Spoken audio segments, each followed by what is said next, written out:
Oh, well, we're live. Hi, guys. I'm trying to get this off of my screen.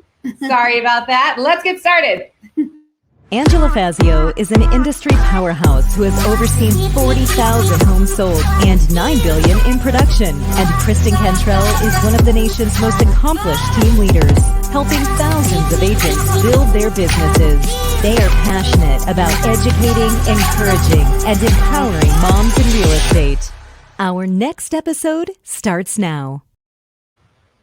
Hey, you guys, I am Kristen Cantrell, and this is Moms in Real Estate. I'm Angela Fazio, and today's guest is Emily Currie. And we're going to be diving into what it's like to be a female in commercial real estate and hearing all about Emily's story. So, Emily, why don't you tell us a little bit about yourself? Hi, guys. Thanks for having me today. My name's Emily Currie. I've been in commercial real estate for about 13 years, been in real estate for 15 years. And I'm currently at Colliers, and I focus on office, healthcare, and flex properties. That's fun. Yep. You know what I can't wait to hear all about this because we get questioned all the time by agents who are trying to say, should I focus on commercial? Should I focus on residential? What's the difference? I know what my answer has been, but I'm just so excited to compare and contrast with what your actual experience is. Sure. No, I'm excited to dive into it and talk all about it and the differences and how fun it is, as you guys know, to be in real estate in general, but how difficult it can be to be a woman in it as well. So were you when you first started and you decided to go commercial, were you debating am I going to go residential or commercial, or were you I know I want to be a commercial real estate agent? So I started in residential, and the commercial part I think kind of happened maybe kind of by accident, but fell in my lap and I loved it from the minute I started. So I started in commercial around in residential around 2005, and then a couple years into that is when the crash happened. So I was just out of college and I needed some more stable income, and an opportunity in commercial came up. And at the time I was a coordinator for a team, so it had a salary with it, but I really took the opportunity to learn as much as I could, and I loved it. So it helped on both fronts because I had some stable income, and then I was able to learn, one side of the business. So that was great. So start to tell us the things that are really similar and things that are really different about commercial and residential. I guess from similarities, I mean, it's similar information, right? You're digging into property information. From the sales side, it's a similar process, but in commercial, there's a lot more leasing, I think, than there are probably rentals. And it's more driven on demographics or traffic counts or location. And I know location is everything, even for residential, but there's, income to be considered when a property is purchased. So there's just a lot of factors that go into it that, when you buy a house, it's for usually yourself, sometimes for an investment. So it's a little different process, but from an investment standpoint, you're looking at, your rate of return, your cap rates, the investment that's there, the type of tenants that are there. In the medical world, you're looking at your proximity to your hospitals. You're looking at the synergy between the tenants. If there's, a referral system sort of that you can refer to other types, practices or specialties. So a lot of that goes into it that I think is different from, the commercial side to the residential side. Well, and you bring up an example in the medical industry when you're helping, them find properties. And that's something that you particularly have specialized in. So as a commercial agent, is it typical for people to say, I'm going to focus in these areas? Absolutely. I work with Alexandra, who's another, she's a powerhouse female at my shop, and she does exclusively healthcare. She's been doing healthcare for a long time. She's, very knowledgeable in that, and that's really been her sole focus. I've done more on the office side, but yeah, it's not uncommon. There are different asset types to focus on. So we have industrial specialists, we have multifamily specialists, office specialists. So you kind of focus on one area, and there's certainly some overlap, but again, that's probably a little bit different. Residential, they may focus on areas of the valley, but we focus more on a specialty type, and then sometimes like a region or a submarket. So I would think, and I don't know this at all, but if you say focus on the medical area of commercial real estate, do you also have to get really familiar with different kinds of medical equipment and the way that things are configured internally, or no, just the Absolutely. Yeah. Your flow of your space, your zoning a lot of times plays a role in that because, ambulatory or surgery centers, there's a difference there. There's been some conversion or adaptive reuse between like a Walgreens converting it to like a surgery center. So that's been kind of neat to see.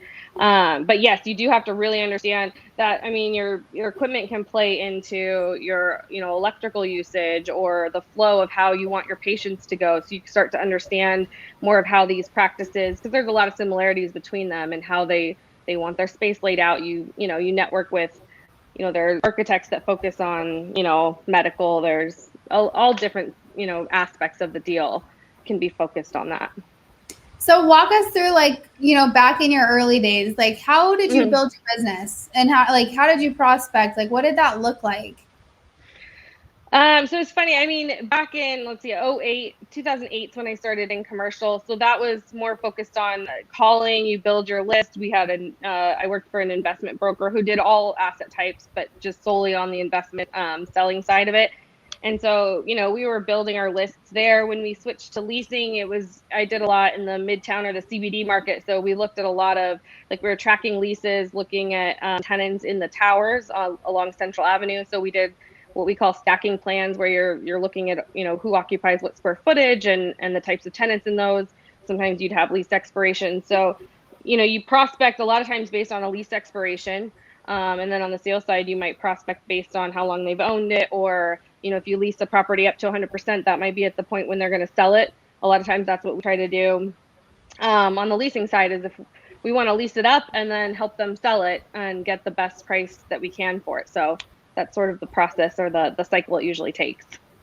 Would you say that, so when I might totally expose myself as not knowing what the hell I'm talking about, but No, when I talk to agents, I tend to say things like, well, do you enjoy the process of being strategic and details more, or the emotional kind of interaction, relational activities? Because I think residential is more, you got to deal with the emotions of people, like the people part. And with commercial, sure, there's people involved, but there's so many other details and strategies are involved in that process. Is that accurate, would you say?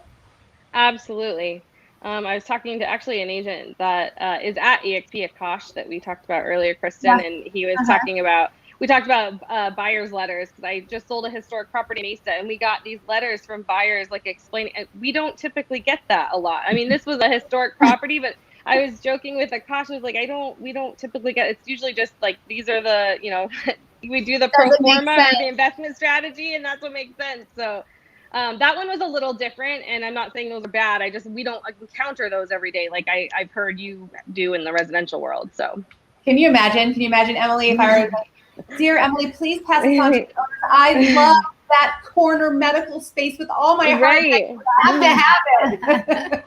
That's the tough thing. Well, and it's hard, right? You don't want to, I didn't want to hurt anyone's feelings, but at the same time, it came down to the seller's decision. And I don't know that the letters really had an impact. It's so different, I guess, in that way in commercial. Yeah, that's so crazy. So tell us,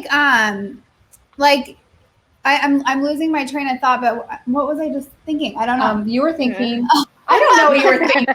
I mean, I love you, but I totally just had a question, and then it went out of my mind. I do have another question about the whole thing.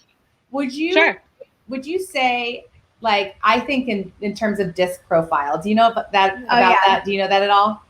So there's the disc profile, the personality.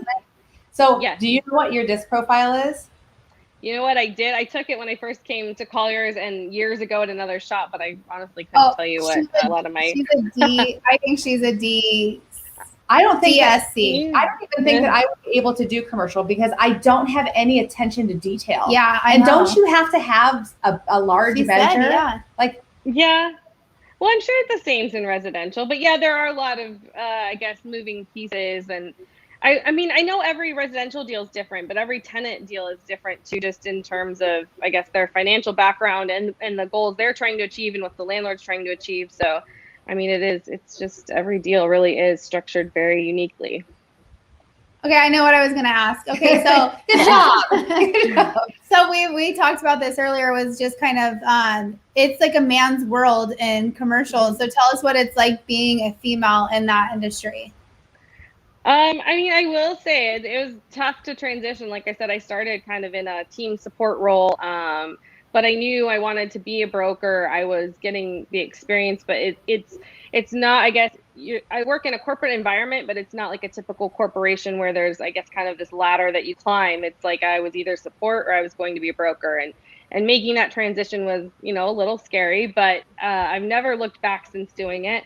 I had a great teacher to start with, so I think that helped. And I certainly admire those who are going to ask questions and interview people, because I say that's all you can do is just talk to people. If you're really thinking about getting into it, you just have to talk to them about their journey and how to get through it. But yeah, I mean, I think I'm part of AZ Crew, which is a women's commercial real estate group, and they put out a survey. I think last year, but their findings were there was only 37% of women in commercial real estate. So that's a pretty low amount. And like we've talked about, there's a lot of people in residential, I think, who are moms for the flexibility and just, the fun environment, but it's very different on the commercial side. So is it flexible on the commercial side?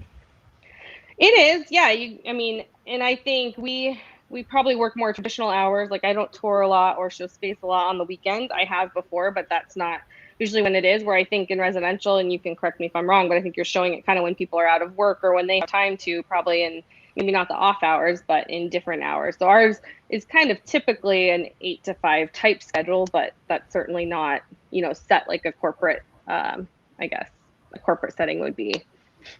So like, and you obviously like didn't have kids when you got into it, and then you had kids, once you were already in commercial real estate. What did that look like? So that was probably one of the second toughest hurdles there was, making the jump to being a broker, and then everybody thinking you're still like the marketing person or something, so then you've got to kind of establish that identity as a broker, and then having kids in it. I really didn't take a lot of time off. I guess the good thing is we can work from home. There's a lot you can do from home, but I guess, I was sad I didn't get a lot of time with my kids, but I felt like there was momentum in my career at that point that I didn't want to stop, because it's a lot harder to stop that and then come back years later and get started again. I mean, you really have to keep up with market trends and ownership and tenants in the market. And when you are out of that, it just makes it harder. It's not impossible, but it's harder. So I really, powered through that and didn't take a lot of maternity leave. I remember touring a property with a baby, strapped to my chest that was like a week old, and I was walking them through for a tour to take a property to the market to sell. So, and I had done a lot of the leasing, so I wanted to be there. But I mean, that's tough, and that's just, you do what you got to do. Yeah, I think that you just brought up something really, really that I don't think anybody else has brought up, because we talk to moms in real estate. That's the name of the show. I think it's interesting to point out that sometimes, most of the time, if you want to keep momentum in your business or even start momentum, you can't stop. You could slow and maybe change and maybe do some things a little differently. But when you stop, that is monumental, even in residential, because you're not prospecting, you're not keeping up with things. And it's so much harder to get back in the swing of things, which is why some people get so frustrated and give up, because they just stopped instead of changing. Yeah, I like it. It's like when you stop working out and to get back in it. Yeah. Oh yeah, so hard. Absolutely. That's like when you stop drinking wine. It's just I've never done that. I love that. No, yeah, I do think it is. I've seen some people come back, and it really does. It can be difficult to get back into it, and I'm not seeing them last as long as if you just keep going. So yeah, I made the choice to do that. That's really a great wise. point. Yeah. Well, I think this was awesome, because I honestly, like I tell you all the time, Emily, like you're like my only commercial real estate friend, and I have so many real estate friends. So I'm like, I love hearing just that other perspective, because even like I've spent 6 years building relationships with real estate agents, and I never have any commercial agents to refer to. So no, I know some, but not very many I like. Yeah. Well, I know. There you go. Love getting to reconnect with you and have you on here. Absolutely. Thanks for having me on here. I appreciate that, and hope we can work together on a commercial deal in the future. Absolutely. Yeah. So if anybody wants to reach out to you too, tell them how they can get a hold of you if they have a commercial referral. So I have a webpage on colliers.com. You can just search my name, Emily Currie at Colliers. But my email address is emily.currie@colliers.com. And you can always reach me on my cell, 480-721-4889. Awesome. Well, thank you so much for sharing all of that information. Yeah. I know it would help me. Absolutely. Thanks for having me. All right. Yeah, it definitely would.